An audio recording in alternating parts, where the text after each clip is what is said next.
So, sorry. What we were saying was the force is always towards what? Equilibrium. So it's called the restoring force, right? The force is always pulling it back to equilibrium is called the restoring force. I don't think I told you that yesterday. That is like a word that comes up. What is the restoring force? Restoring force is always the force that pulls it back to the equilibrium.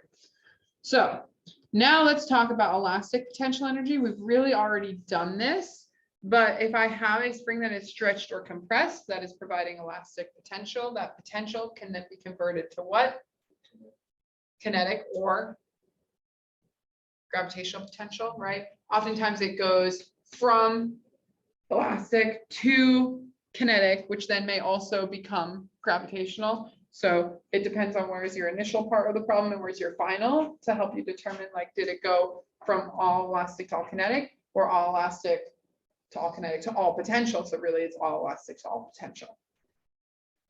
For example, let's say I have a box sitting on a compressed spring and I'm saying, hey, what is the max velocity when it launches, right? I'm pushing the box down, I release, what is the max velocity?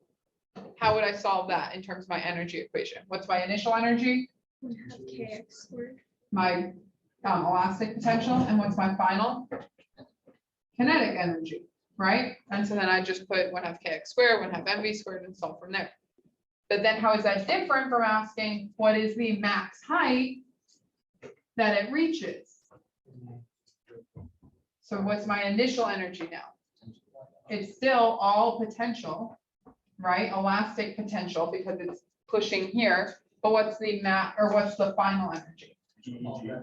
It's all gravitational because it went from all potential to all kinetic to all gravitational. So in this case, you actually don't have to worry about the speed. You can just skip it to the end, right? That's why you don't have to solve for one to solve for the other. As long as we have an initial condition and a final condition, we have to look, is energy conserved? If energy is conserved, then we can just set final energy equal to initial energy.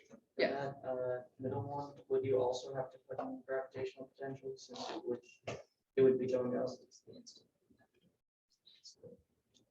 If we consider that the gravitational potential of the spring is compressed in a way that the spring has a non-negligible displacement, but the gravitational is negligible, then we wouldn't have to worry about it. If you did want to worry about it, you could say, this is my zero, which is the equilibrium of the spring. So then you could say, yeah, there's some like, actually you probably add it over on this side, right? That's what I was saying. So yes, you could do that. It depends on the scenario, whether you have to or not. Most times you wouldn't have to worry about that. Okay. Can you measure from like the top of the spring or like the bottom of the spring? Well, let's say the initial condition when it's not compressed is there. Yeah. So when it's compressed, you know, this is the distance that it's traveled. Okay. And that's the X that goes in here. Okay. And I could set my zero level here, which means now it has some gravitational potential energy when it gets back to this like fully compressed or uncompressed location. Okay. All right.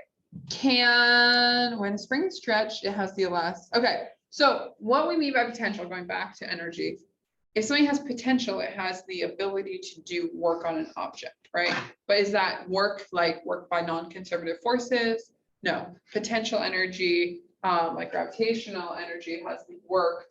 It can do a work on the object, but it's inside, it's not an external force. So it's already embedded in our conservation equation. What is our potential energy equation for spring? For springs, our elastic potential? 1/2 kx squared. K is the spring constant, X is the distance from the equilibrium or from the unstretched, uncompressed length. Okay. So now, what factors have to go into my total mechanical energy of a system? Yep. What type of kinetic energy? so the translational kinetic energy, the rotational kinetic energy, Potential energy of the gravitational potential energy, and the elastic potential energy. So if we're looking at, the total energy of a system, we have to consider all these different components. Is every component going to be embedded in every problem? No, but when you start a problem, you have to consider which of these are involved. Okay, and so that means we are conserved, right? If we have no external forces. So as long as we don't have friction or air resistance, then I don't have to take into consideration work done by non-conservative forces. If I do have friction, how does that change? It's just my initial plus work done by non-conservative forces is equal to my final. My initial is any or all of those 4 components that apply. My final is any and all of those 4 components that apply at that instant in my scenario. Yes? He is writing? Yeah. That's okay. Wait, so does the spring just like not work differently when it's rotating? Say it again. Does the spring not work differently when it's rotating? So the spring is not rotating, but maybe the spring pushes a ball that rotates as it rolls away. So that's why rotational energy. Hmm? So that's why rotational energy is included. Yeah, because maybe the initial condition is a compressed spring with a ball, and then the final is uncompressed and the ball is rolling away. And then maybe it's rolling away up a ramp, right? All the spring potential is now rolling away up a ramp. So lots of things to consider. So here we have a very similar diagram to what we were talking about yesterday. We have a mass of 0.2 kilograms that is vibrating on a horizontal frictionless table. We know the spring has a spring constant of 545 newtons per meter. If the spring is initially stretched 4.5 centimeters and then it is released from rest, I want to know what is the translational speed when it is at 2.25 centimeters, which is, we can see half, right? And what is it at 0 when it gets back to equilibrium? So solve for the speed of the 2 scenarios. Is there any rotation here? No. Is there any gravitation here? No. We are not spinning and we are on a level surface. The only energies we have to worry about here are kinetic and elastic. Do we have to worry about work done by outside forces? No. Frictionless horizontal table. Tried to make it easy to start.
Guys, if it's given to you in centimeters, what do you have to do?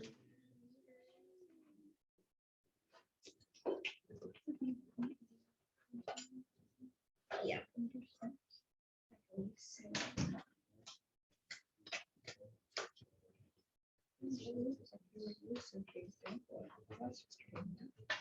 What? Yeah. Get to a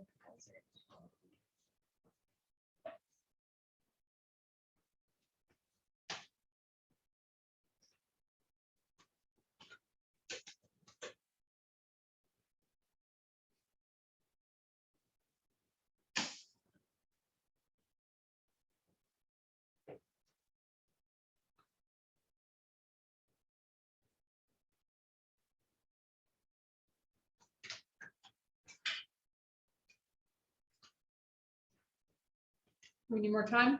Yes. Yes. With the neighbor.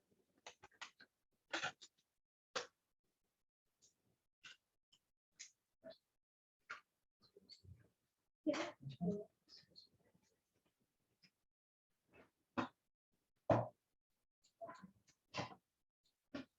Same or not same? Same. Okay. And Stan finished too. Here with him too. For one, A. What is that, please? It's not stretched. Plug it into my calculator. Into my dice. Is it? Yeah, I know.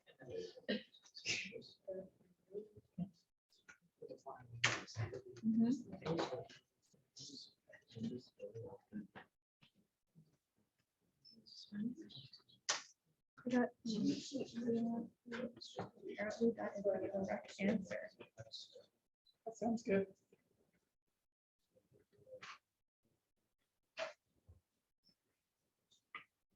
Oh, I just copied it down. Never happens. Yes. 275. Are we getting 2.03 meters per second for A? 0.03 for A? Recalculate. What do we get for B? 2.34. 2.34, yeah. Do we want to diagram it out? Great, I got the answer now. Okay.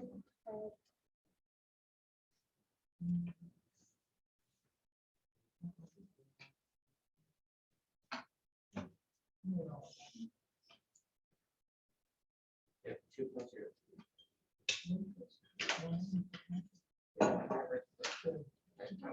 Right, and I don't did not have it. Are you saying I would start at all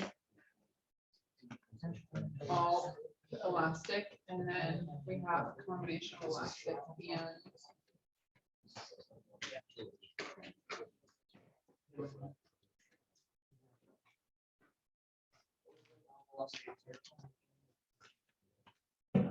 four? Yep. I was writing both times, but I should recalculate for at least. I got 2.349. Do you notice? Is the distance half of the initial distance? Is the distance half of the initial? 2.25 compared to 4.5? Yes. Is the speed half of the total speed? Certainly not, No. Why does that make sense? because The it force starts to decreases slow as down. it gets- Think about the sine wave. It's not a constant acceleration, right? The forces are changing. The restoring force, it's not a constant acceleration. So it makes sense that there's gonna be times like it's going to be going half the speed. Where would it be going half the speed? Closer than half the distance, right? Or the other way around. Yes. Good. Questions on this? Now let's do a hanging example. Okay, so now what kinds of energy do we have to take into consideration? Gravitational, spring, and kinetic. So a 0.2 kilogram ball is attached to a vertical spring. The spring constant is 28 newtons per meter. The ball is initially supported, so the spring is not stretched or compressed and is released from rest. In the absence of air resistance, how far does the ball fall before being brought to a stop by the spring?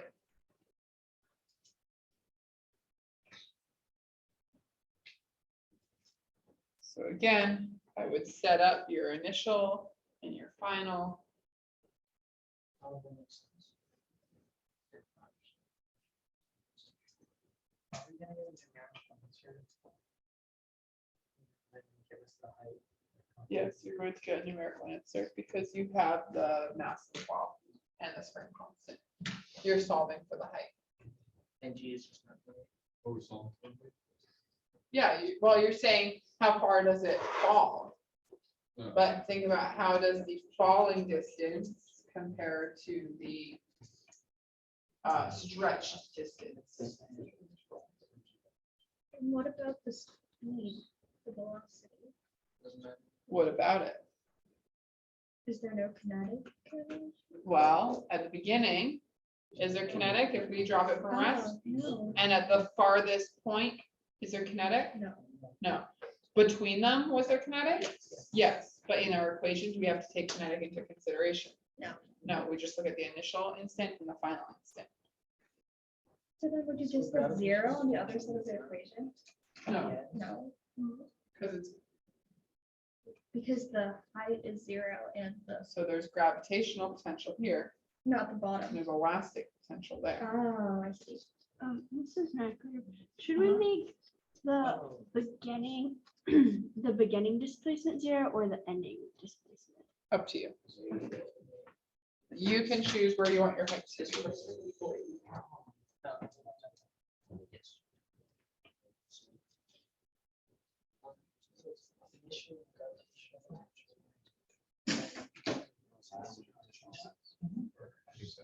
So it has elastic potential when it's like stretched out or when, Yes. but when it's compressed, it does not. Well, it's not compressed. It's neither stretched or compressed. So position A, there's Yeah. no elastic, Okay. but there is gravitational.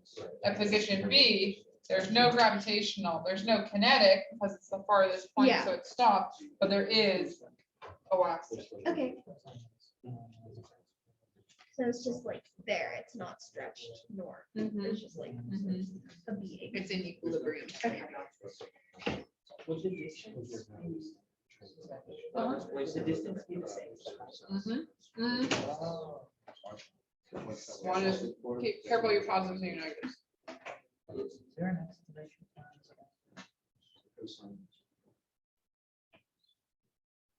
So would the elastic angle? Okay. That'd be a negative stretch. So negative 4 or negative X is equal to negative H. X is equal to negative. But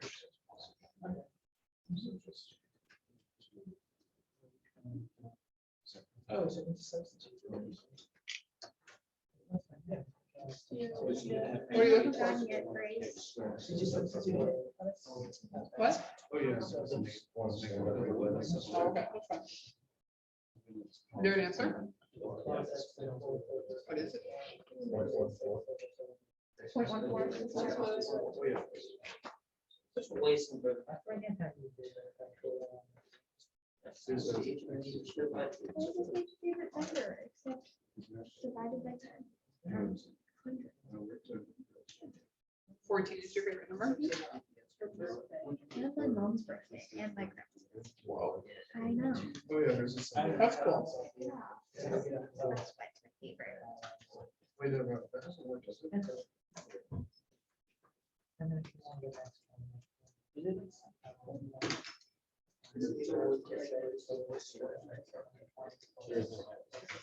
Probably more height. This is favorite number Wait, as so well. this is still. Equal to the height. If you replace X with H, Like 1 and 2. then solve for H. Oh. I got X is equal to 0.14. Yeah, come on, first. Yay! Nathan, are you guys good? Can you all get over here?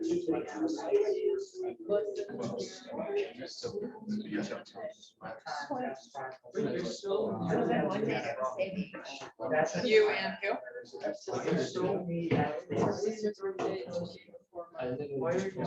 What a year.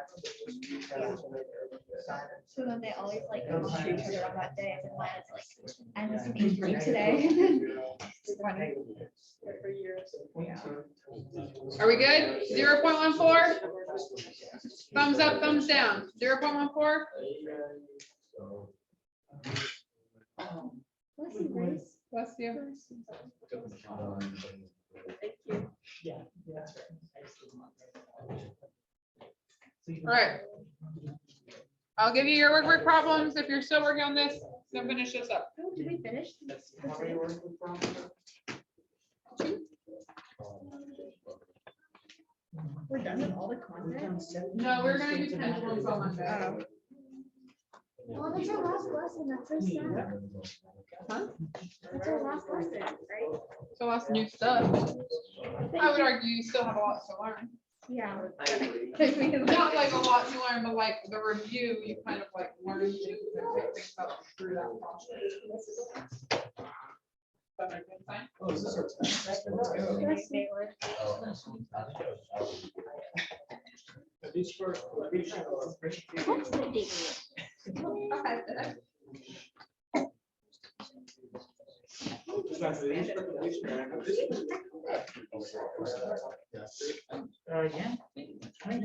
Yeah.